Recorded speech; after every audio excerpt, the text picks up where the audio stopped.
When you live somewhere special long enough, the novelty starts to wear off a little bit.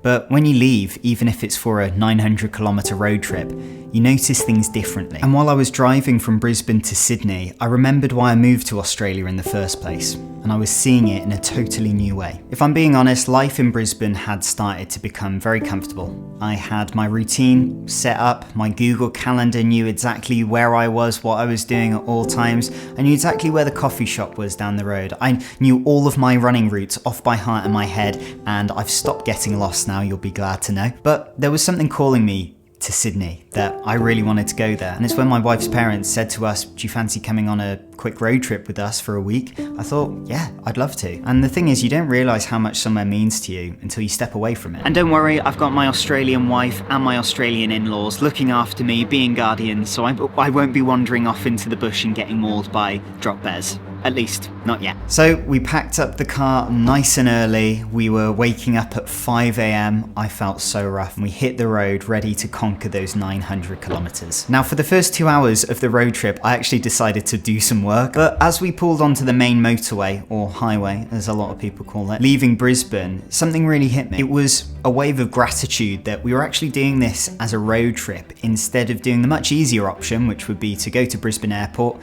get on an hour and a half flight to Sydney and be done with the whole, journey. But the fact that I could be in the car with my wife and my in-laws, who I love, and see a bit more of Australia, I realised that it is so much more than just getting to the destination. It is all about the journey. I know that sounds like one of those cliche motivational posts we see on Instagram. Having a long journey ahead really teaches you a lot about yourself. And then we started to creep into Byron, where we were going to finally have a long-awaited coffee and some food. I was so grateful, hadn't had any coffee by that point. So we got to this beautiful cafe in Byron, got to order some classic Aussie brunch. And the further we went on this road trip, it made me realise how different each place in Australia really is. Byron has a completely different vibe to Brisbane. It's such a unique place. But we had no time to waste if we wanted to get to Sydney that same day, which we very much did. Now I believe you can feel three ways on a road trip. Either super excited at the journey and the destination ahead,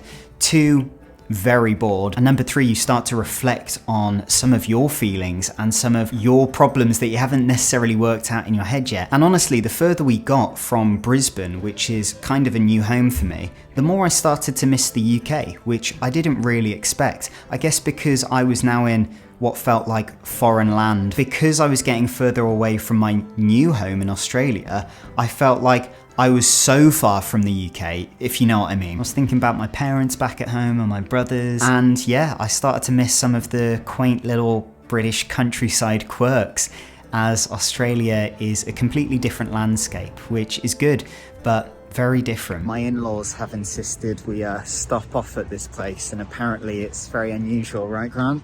Very, very unusual. It's a whole bunch of fun. They've got a theme park here. They've got a 4D cinema, they've got a sweet shop, they've got a whatever that is. Wow, they've got it all. What have they taken me to? Now, of course, we had to stop at plenty of service stations to fill up the car. Got some overpriced ice cream and snacks from time to time. It was fun doing these little layovers. We're halfway now. We're 400 kilometers in, right? 450? One thing that you can always be sure of if you're in an urban area in Australia is that they will have a large shopping centre with any shop or cafe or restaurant you need, unless you're in the bush, of course. And so a bathroom.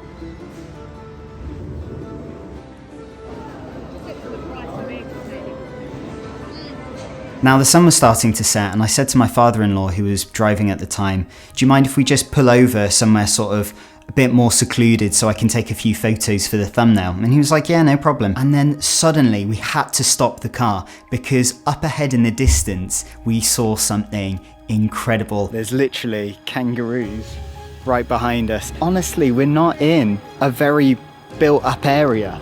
Absolutely crazy. 4:23 now.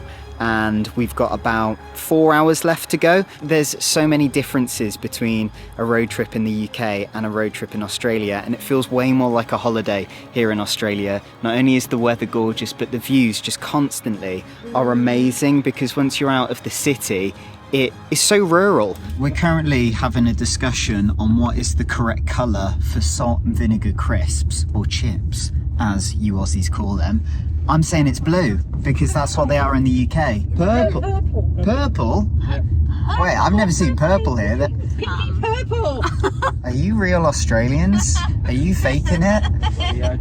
I was starting to get a little bit fidgety, ready to get out the car, but thankfully we see the Sydney city skyline approach us in the distance. I couldn't believe it. The first thing I saw was the harbour bridge, and I was quite overwhelmed, and I started to see all these massive banking skyscrapers reminding me a little bit of London, and I was like, wow, this is incredible. But honestly, what happened next I did not expect at all. I started to get this feeling of being proud come into me. Absolutely not planning to move to Australia at all whatsoever. I meet the love of my life in Japan, who turns out to be Australian, and we're both like, why don't we live in Australia for a bit? And to have that opportunity and experience, I'm so grateful for. And I would say, if you have the opportunity to do that, if you can save the money, even if it's for a working holiday visa, I would 100% go do it, especially if you've got time, because trust me, if you don't do it now, you may never do it. I hear stories of older relatives who wish they went to Australia and they never did, but I felt proud that I could get myself out of a really difficult time back in the UK. And look, the UK is awesome. It's a really beautiful, great country. It just wasn't right for me at the time. I was very poor, had an alcohol problem, and was very lonely. But then I got an acting job that took me to Japan, and everything got so much better from there. I was just really proud of myself that I'd made that progress. Look, if you've ever felt like me, stuck in the UK or your home country and you're miserable, I made a free guide all about how you can move to Australia yourself. It's got everything you need to get started and get set up in Australia. So that's in the first link in the description below. I hope it helps you like it helped me. So as we were pulling back into Brisbane after being in the car for 11 hours, I started to see all the things that I'd grown so used to living in Brisbane. The warmth, the tropical palm trees everywhere, the sounds of all the galahs and the cockatoos and the rainbow lorikeets. And I remembered why Brisbane holds such a special place in my heart. Look, I know I didn't go away for long, and I'm grown accustomed to traveling across the world quite often, but something about going to Sydney, even for a week, made me appreciate Brisbane so much more. And Sydney was stunning, but this is home, and I'm grateful for the reminder. Now, you may have questioned where you belong, wondering, is this the right place for me? Or you might be wondering how the UK, my home, stacks up against somewhere like Australia. So go watch this video next. It's all about how I see the UK differently since living in Australia. Thank you so much for watching to the end of the video. I'll see you in the next one.